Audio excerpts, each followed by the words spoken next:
Գևորգ ջան, շատ կարևոր հարցեր եք բարձրացնում, որտեղ իրականում այո, ես էլ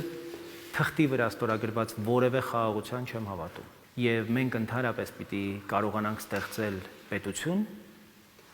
որը զարգանում է անկախ խաղաղությունից եւ պատերազմից։ Ոչ թե գոյություն է ունենում։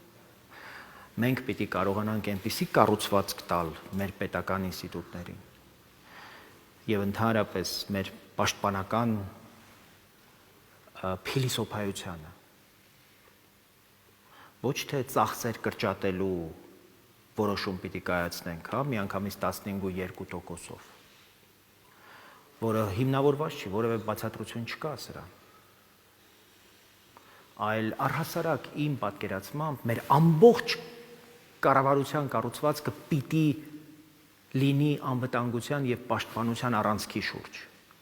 Մեր մշակույթն էլ, կրթությունն էլ, տնտեսությունն էլ, բարձր տեխնոլոգիաներն էլ, արդյունաբերությունն էլ, արտադրությունն էլ պիտի բանակի շուրջ լինի եւ պաշտպանության շուրջ լինի։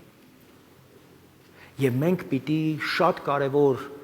արդյունք ստեղծենք ու արժեք ստեղծենք հենց այս տրամաբանության մեջ։